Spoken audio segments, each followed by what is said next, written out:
What's up, guys? In today's Fan Friday video, we're going to talk about weight belts.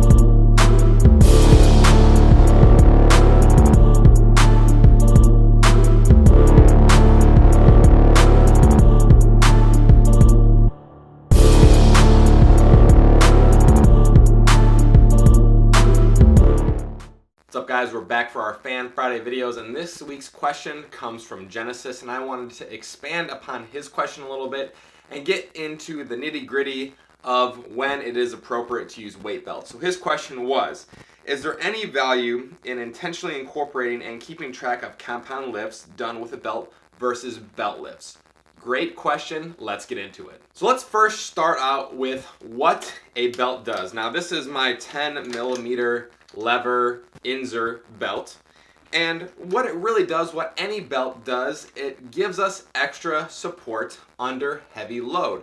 So it helps us brace our core, protects our spine when we're under load. Now, you might see a lot of people using this for squat, for deadlift, even for bench press. I know Genesis uses his for bench press as well. I used to use mine when I did bench press long ago. When I was going super heavy, I would put my belt on as well, just for a little bit more support. So essentially, when you put this on, it's going to give you a little bit more support around your midsection. Now, obviously, the video is not going to show my midsection, but when you put it around your waist, you can push up against it, and it helps you brace. Now, my belt is pretty tight right now. I probably need to loosen it a little bit just because I have been gaining a few extra pounds. But you want these belts to be pretty snug. If they're too loose, they're not going to do you any good. Now, when I use my belt, and I think this will help people decipher on when they should and should not use their belt, I only use my belt for deadlifts and for squats. Now, when I am deadlifting and squatting, I'm not even necessarily training in the super duper low rep range. The lowest I personally go is 6+. But the key thing is when I'm doing all my weights, I'm pushing the upper limit of my own capability. So when I'm squatting for a set of 15 or 12, that weight is still relatively high and it is very, very taxing. So when I'm doing those things, the risk for injury is high. Now, that's where the belt comes into play. If I were to try to do the same weight without a belt versus with a belt, I'm more at risk to be injured, in my opinion, without a belt. If you know how to use your belt properly, it can definitely help you prevent injury. Now, if you have no idea how to use a belt, if you don't know how to brace properly, it might not do you all that good. And I think a lot of people don't necessarily know how to use a belt properly. So having a really good belt is definitely an investment. I've had this one since I've been 21. It's held up just fine. It's almost brand new. I mean, it definitely was a little bit more expensive when I got it. The prices have gone up since then. But it is a great belt, and it's in fantastic shape, and I really don't see myself getting another belt anywhere in the near future. So that's kind of a side tangent. But getting back to when it is appropriate or not appropriate to use a belt. So you might see some guys who wear belts for all the exercises they do in the gym. You might see guys doing bicep curls with the belt on. You might see guys doing lat pull downs with the belt on. Any exercise with the belt. Now, I think that's a little bit of overkill, because that, on the other hand, is going to end up weakening your core. If you can't physically stand up with the weights that you're lifting for a bicep curl, then that means you need to spend a lot more time working on your core in general. So if you're going to curl 50 pounds or more, and you need to put a belt on in order to do that to prevent your back from blowing out, then you really need to allocate more time to training your core. With that being said, I think, and this is getting back to Genesis's question, that if you're training at the highest level that you can, if you're at your upper limit, you need to be wearing a belt. Now, I don't necessarily wear my belt for every single set that I do. Don't get me wrong, I still train without my belt the vast majority of the time, even when I am squatting and deadlifting. When I'm warming up on squats and on deads, I do 3, 4, 5 warm-up sets beltless.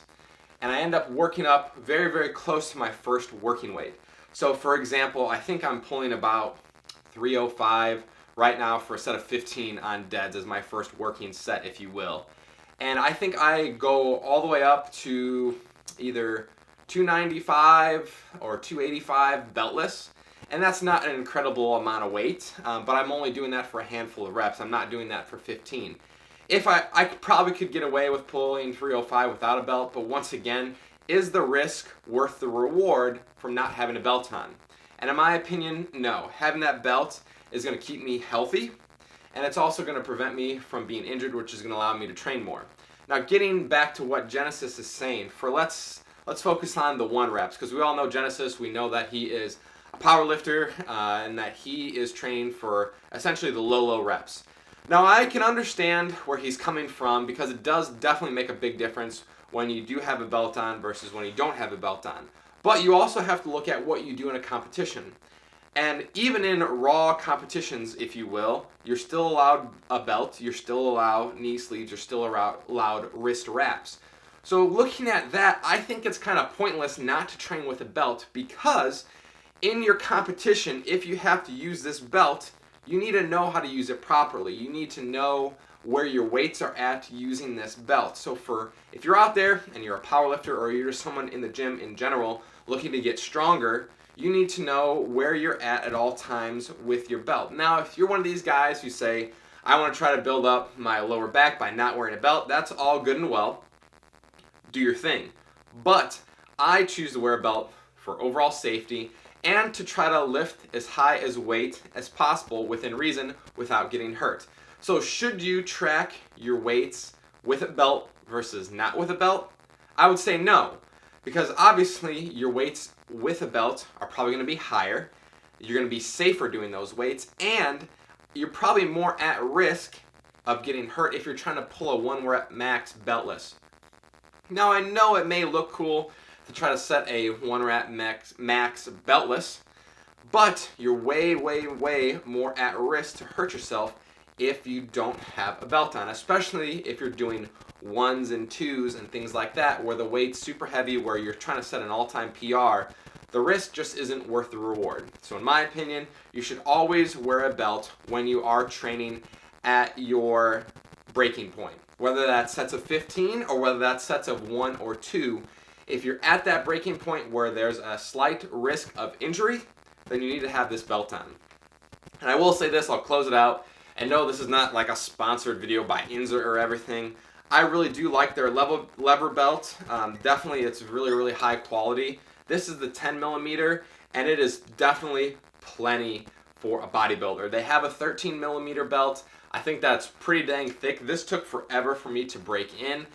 If you're looking to get a belt, look at it as an investment. Like I said, this one I got when I was 21 years old, and it is freaking in fantastic shape. There's no cracks, there's no rips, there's no tears. If you were to see this in person, it looks brand new. It's super easy to change, and it's adjustable. And the reason why I like it is because when I gain and I lose weight, I could easily move my belt buckle on these holes. Probably hard to see, but my waist goes all the way down to this one, and then in the peak of my off season, it goes right at the end. So should you use a belt when you're training? Yes and no. Don't be using a belt to train bicep curls or lateral raises or shit like that. Use it for when it's absolutely necessary, when you're squatting, when you're benching, when you're deadlifting. And you have to look at, can you use your belt in the contest? And if you're a power lifter, and obviously everyone's allowed to use a belt in a contest, you should be using a belt no matter what for your safety and so you can get the most weight possible. It's a great question, Genesis. That's it for this Fan Friday video, guys. As always, keep dominating every aspect. I'll see you soon.